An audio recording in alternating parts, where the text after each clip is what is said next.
시편 62편 1절에서 8절의 말씀 교독으로 봉독하겠습니다. 나의 영혼이 잠잠히 하나님만 바라며 나의 구원이 그에게서 나오는도다.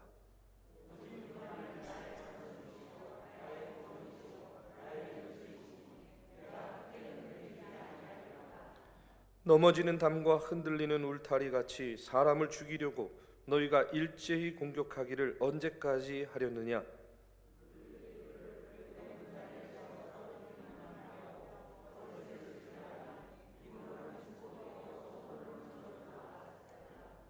나의 영혼아 잠잠히 하나님만 바라라. 무릇 나의 소망이 그로부터 나오는도다.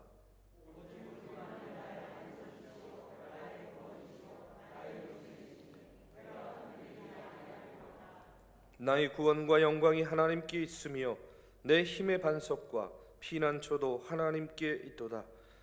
백성들아 시시로 그를 의지하고 그의 앞에 마음을 토하라. 하나님은 우리의 피난처시로다. 셀라.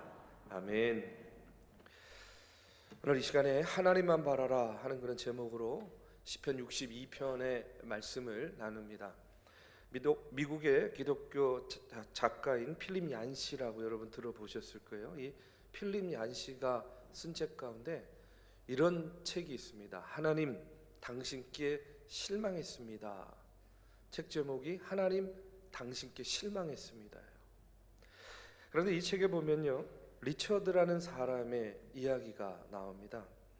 이 리처드라는 사람이요, 휘튼 신학교를 졸업한 사람이에요. 어느 날 이 리처드가 필립 얀시에게 전화를 해서 자신이 욥에 대한 글을 썼는데 그 글을 읽고 평을 좀 해줄 수 있냐 하고 이렇게 요청을 했어요.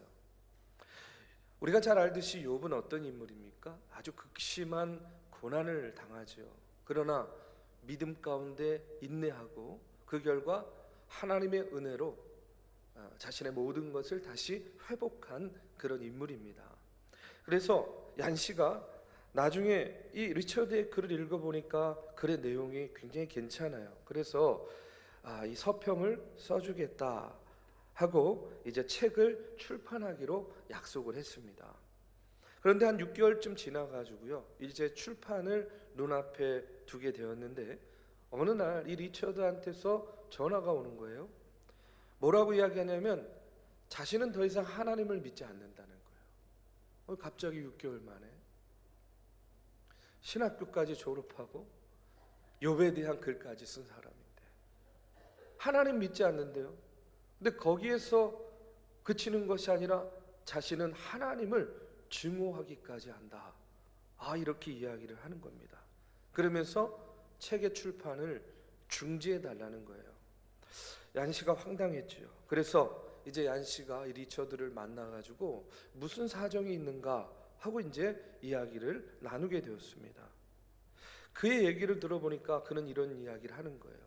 자기가 대학을 다니면서 예수를 믿게 되었는데 예수를 믿게 된 동기가 뭐였냐면 이혼한 자신의 부모님이 다시 합쳐지기를 간절히 바라는 그런 마음 때문에 이제 예수를 믿기 시작했다는 거예요. 그래서 예수 믿고 기도하면 하나님이 자신의 기도를 들어주셔서 자신의 부모들이 이제 합칠 거다 이렇게 생각을 했는데 결과가 그렇지 않았던 거죠. 실망을 했습니다. 그 후에 리처드는요, 좀 실망스럽긴 했지만 좀 더 확실한 믿음을 가져야 되겠다 이렇게 생각을 하고 일반 대학을 다니다가 신학대학을 진학을 한 거예요. 여기까지는 괜찮죠? 그리고 중요한 일이 있을 때마다 하나님께 기도하고 하나님의 도우심을 구하면서 그가 신학교를 다닌 거예요. 그런데 그가 기도하는 것, 그가 도움을 구한 것들, 그 결과들이 그 이후에도 계속 좋지 않았다는 거예요. 자기가 원하는 방향으로 되지 않았다는 겁니다. 그리고 대학을 졸업한 후에 직장을 구하지 못해 어려움을 겪고 그 와중에 약혼녀와도 결별을 하게 되었답니다. 그 후로도 그가 계속해서 교회를 다녔지만 내내 그의 마음 가운데는 어떤 마음이 있냐면 내가 이렇게 열심히 믿어보려고 하고 믿으려고 하고 신앙생활하고 열심히 교회 다니는데 왜 내가 기도하고 내가 하나님께 바라는 것마다 이렇게 이루어지지 않는가? 왜 하나님은 나를 이토록 실망시키는가? 하는 그런 마음이 점점 생기게 되었다는 거예요. 그러면서 그의 마음 가운데 점점 불신의 벽이 쌓이기 시작했답니다. 그래서 결국 리처드는 하나님에 대한 믿음을 포기하기로 결정하고 성경책도 그동안에 읽었던 신앙 서적도 다 불에 태워버렸다는 거예요. 그리고 얀시에게 보냈던 출판하기로 한 그런 책도 중간에 그만두겠다라고 이렇게 연락을 한 겁니다. 그러면서 리처드가 이 필립 얀시한테 이렇게 이야기를 했대요. 하나님 이 세상에 없는 것 같아요. 하나님 이 세상에 없는 것 같아요. 하나님은 불공평하고 하나님은 늘 숨어 계시고 하나님은 침묵만 하고 계시는 것 같아요. 그러면서 이 리처드가요, 자신의 심정을 한마디로 뭐라고 표현을 했냐면요, 연애하다가 버림받은 것 같은 느낌이에요. 이렇게 이야기했대요. 연애하다 경험이, 그 버림받은 경험이 있어야만 이게 공감이 확 되는 겁니다. 연애하다가 버림받은 것과 같은 느낌이에요. 누구에게 느끼는 거예요? 이런 감정을 하나님께 느끼는 거죠. 또 하나님이 힘들어하고 있는 자신을 도와주시지 않고 그냥 이렇게 바라만 보고 계시는 것과 같은 그런 느낌이 들어요 라고 이렇게 이야기를 했답니다. 자, 여러분은 지금 이 리처드의 이야기를 들으면서 여러분은 어떤 마음이세요? 어떤 생각이십니까? 이 얘기를 들으면서 공감이 가시는 분들도 계실 거예요.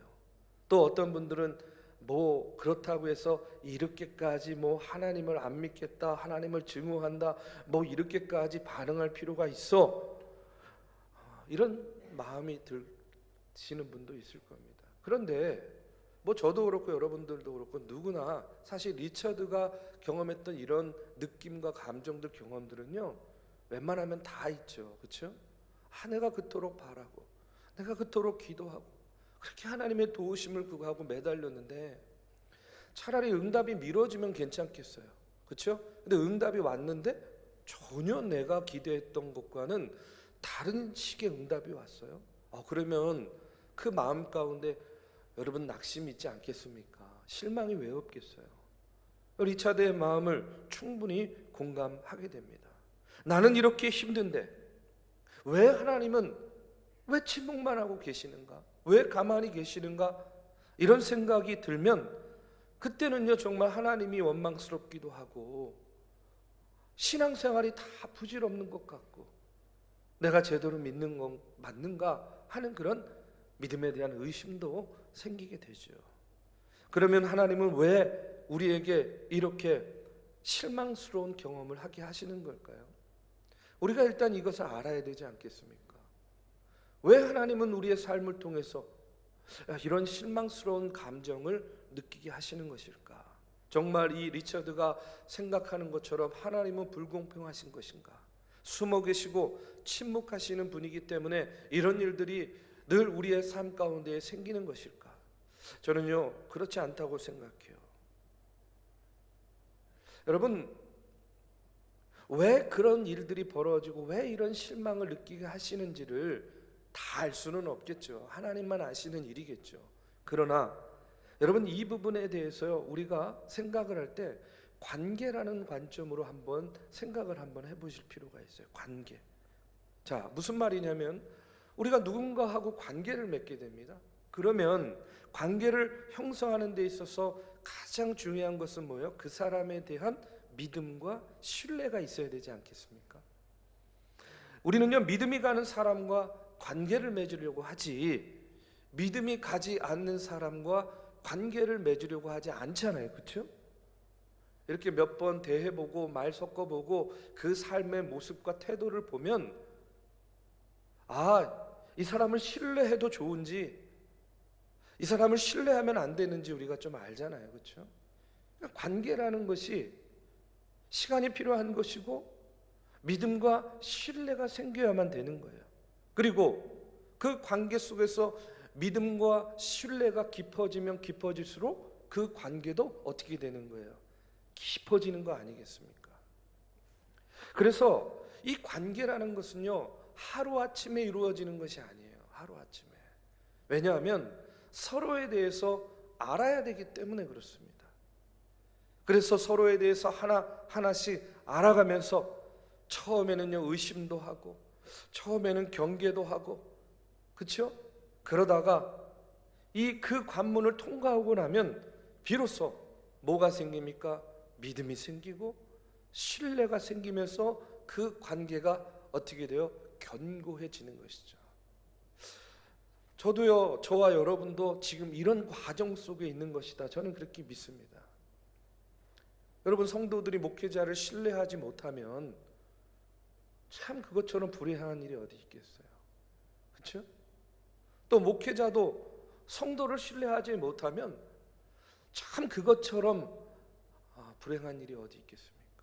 그래서 관계에 있어서 가장 중요한 것은 신뢰와 믿음이다, 저는 그렇게 생각해요. 자, 그런데 이것은요, 사람과 사람의 관계에서만 통용되는 것이 아니라 하나님과 우리와의 관계도 저는 마찬가지라고 생각합니다. 하나님은요, 하나님에 대한 우리의 믿음이 어떤지를 알고 싶어 하세요. 하나님이 알고 싶어 하는 것은 당신을 향한 우리의 믿음이 어떤지인가, 어떠한가 하는 것을 하나님은 알고 싶어 합니다. 때로는 우리가 마치 이 세상에 홀로 남아있는 듯한 그런 외로운 상황, 절박한 상황 속에서도 과연 끝까지 당신을 신뢰할 수 있는가, 끝까지 당신을 따를 수 있는가, 하나님은요, 그것을 확인하고 싶어 하시는 거예요. 왜냐하면 하나님은 우리와 보다 깊은 관계, 성숙한 관계를 맺기를 원하시기 때문에 그래요.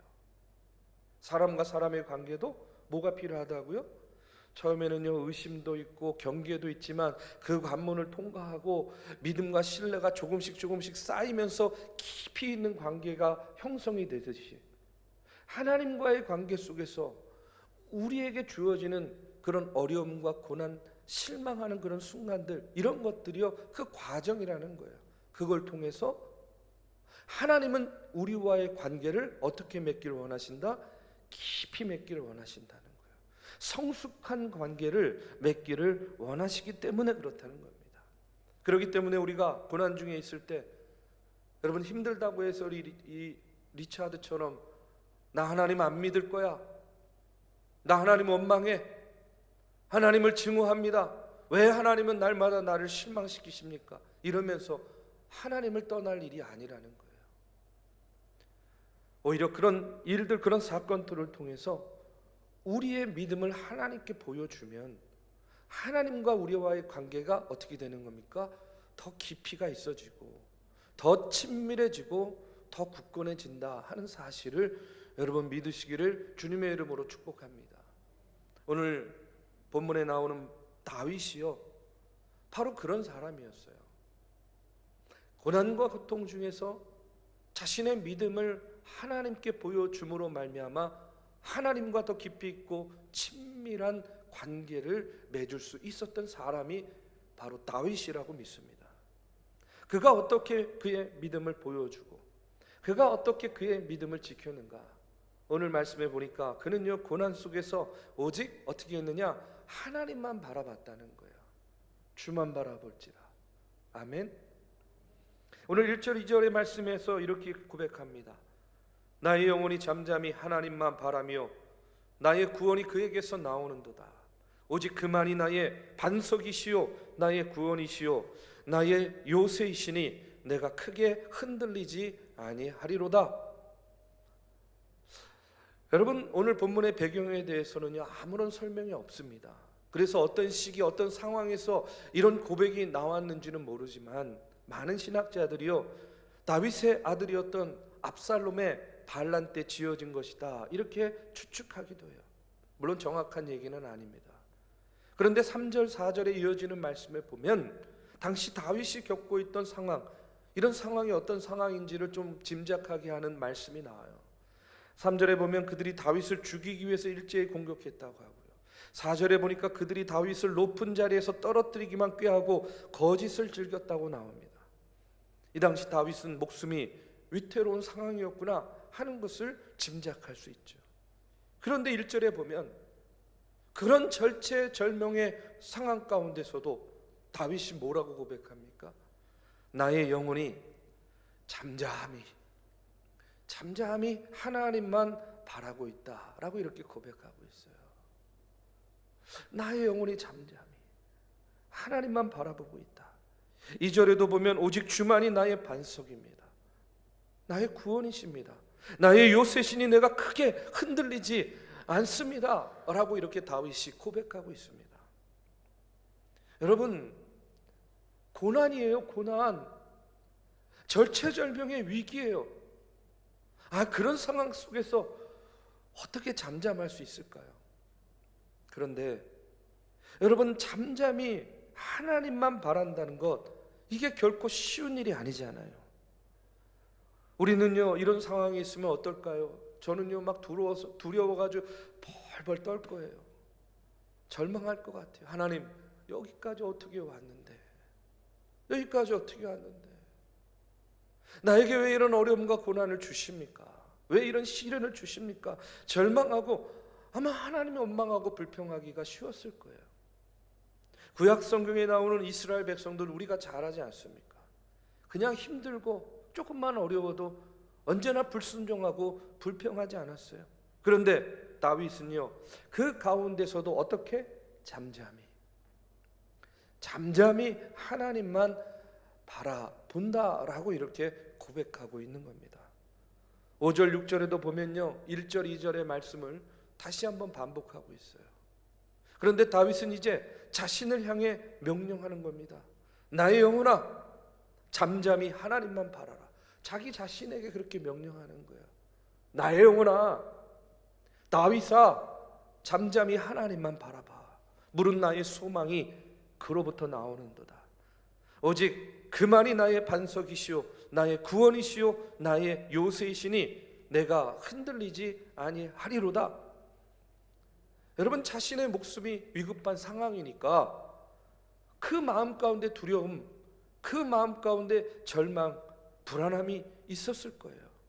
그래서 다윗은요, 흔들리는 자신의 마음을 향해서 이와 같이 명령하고 있는 거예요.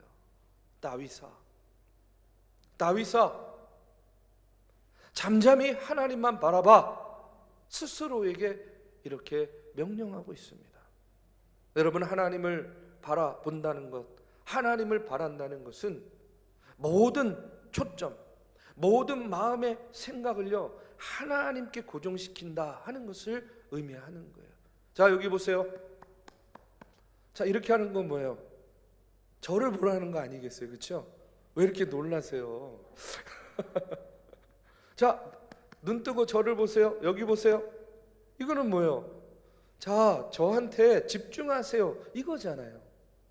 하나님을 바란다, 하나님을 바라본다는 것은 우리의 시선과 우리의 생각과 우리의 마음을 다시 환기시켜서 누구에게? 하나님께 고정시킨다 하는 그런 의미 아니겠습니까? 비록 현실에서는 고난의 파도가 소용돌이 치고 있지만 그 파도를 보는 것이 아니라 오직 하나님만을 바라보면서 믿음의 끈, 희망의 끈을 놓치지 않는 것이에요. 덴마크의 실존주의 철학자 키에르케고르는요, 이렇게 이야기했습니다. 모든 인간은 5가지의 병을 앓는다. 5가지의 병. 고독, 불안, 허무, 절망, 그리고 죽음에 이르는 병이다. 이렇게 이야기했어요. 여러분, 단테의 장엄한 서사시 신곡에 이 책은요, 3 부분으로 나눠집니다.